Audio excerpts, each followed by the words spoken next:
Okay, so today I'm going to be showing you how to change an alternator. If you're looking right down there, you can see that it's been leaked on.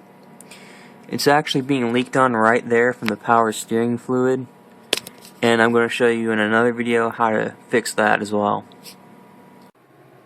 Okay, so the next thing you're going to do is you're going to disconnect your battery.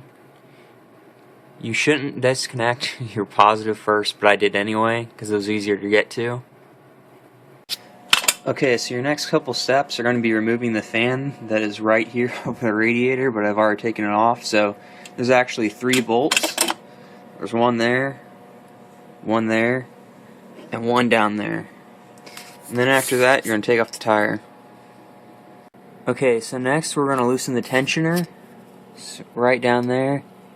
And then we're going to loosen this, and this pulls all the way out.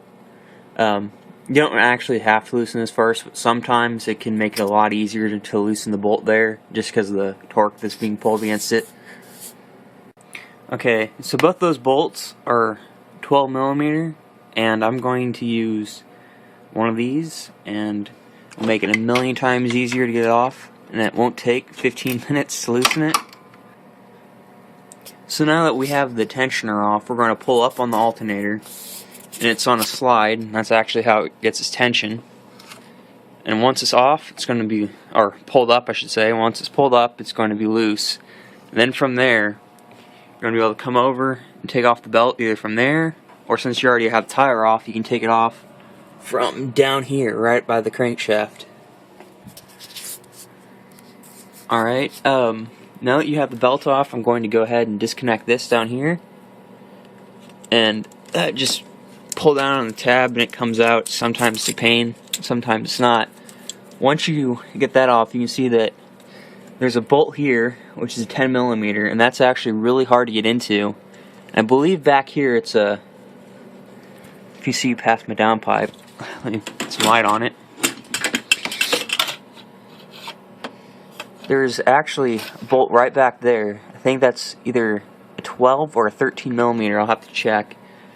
And those both come off.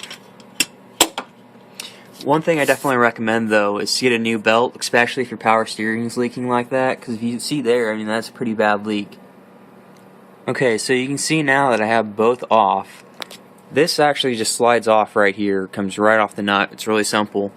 And then back there, that nut was in fact 12mm, and that was actually a 10 as well. But this nut back here is actually a bolt that goes back and holds this on. So you take your hand, just push that through. It does not take very much effort to pull that out. Come around to the wheel well, and if you look, let me get some light.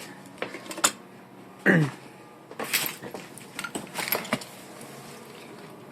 you look down here, get back in there, you can actually see a bolt once I can find it with the camera. Right there. That bolt pulls right out, and then that's what actually holds the alternator on the track. Okay, so you can see that mine clearly had an oil leak at one point, which I did fix. It was actually the valve cover, which it was leaking from this bolt right there, and that's actually one of the most common spots because it can leak down there, go right along your timing belt cover, and it leaks right down to where your alternator is sitting. And that is definitely one of the fastest ways to kill an alternator besides your power steering fluid.